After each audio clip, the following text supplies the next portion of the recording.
मंशियात, कम आमदनी से ताल्लुक़ रखने वाली लड़कियों का जिनसी इस्तेसाल और पैसे की रेल पेल।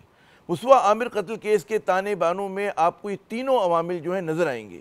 ये कहना है पुलिस के काला अफसर का जो इस केस की निगरानी कर रहे हैं। अपना नाम न जाहिर करने की शर्त पे पुलिस अफसर ने कहा कि जी कलमिया ये है कि पढ़े लिखे और खुशहाल घरानों की जो नौजवान मंशियात इस्तेमाल करने और उन्हें फैलाने के जुर्म में मुलव्विस हैं, उनके घरों और उनके समाजी हल्के में इस बुराई को बुराई तस्वुर नहीं किया जाता, क्योंकि घर के नौजवान ही नहीं बल्कि बाज़ बुजुर्ग भी जो हैं मुख्तलिफ नशों से शुगल करते हैं। वीट के इस्तेमाल पर मगरबी ममालिक में कोई पाबंदी नहीं। पाकिस्तान में भी बहुत से खुशहाल व अमीर घराने जहाँ मगरब की तकलीद जो है फ़खरिया तौर पर की जाती है, वहाँ वीट के इस्तेमाल को बुरा नहीं समझा जाता। देसी कल्चर की बात करें तो यहाँ चर्स और भंग का इस्तेमाल लातादाद पाकिस्तानियों में आम है, लेकिन वीड और उसके अलावा डिज़ाइनर ड्रग्स जिसमें क्रिस्टल मैथ शामिल है वो सिर्फ पैसे वाले घरानों से ताल्लुक़ रखने वाले अफराद ही इस्तेमाल कर सकते हैं।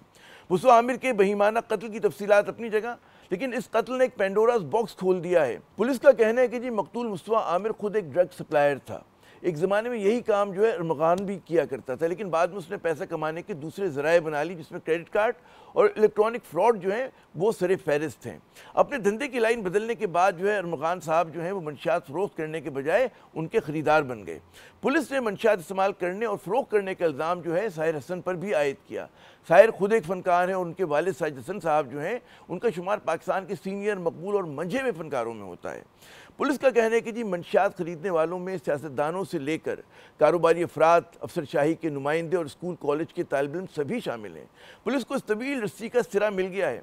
बात कहाँ तक ले जाने की इजाज़त होगी ये एक सवाल है, लेकिन पुलिस ज़रा ये तस्लीम करते हैं कि जिन नौजवानों को मंशियात फ़रोख्त करने के इल्ज़ाम में धरा गया है वो मंशियात फ़रोशों के प्रोफेशनल नेटवर्क के मुकाबले में बहुत नातजुर्बेकार और छोटा धंधा करने वाले हैं। लेकिन ये छोटा धंधा भी जो है ये करोड़ों रुपए का था।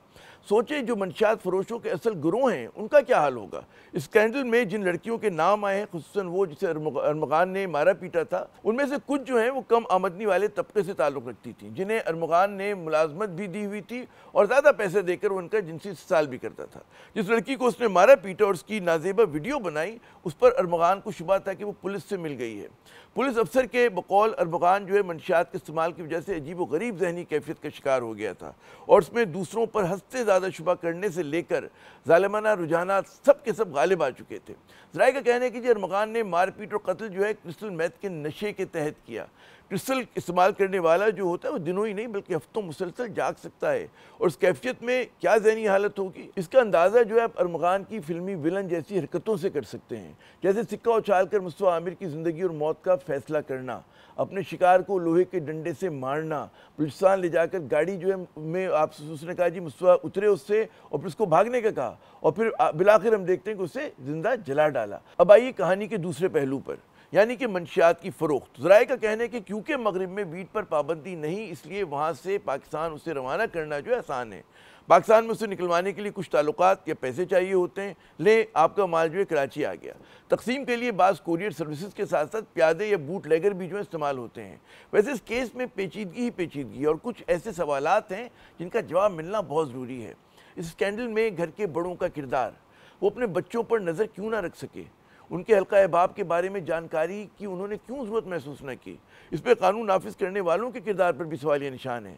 क्या इस केस के मंजर आम पर आने के बाद जो है मंशियात के कारोबार में मुलव्विस जो बड़े चेहरे हैं, असल चेहरे हैं, वो बेनकाब होंगे या फिर सब कुछ ऐसे ही चलता रहेगा।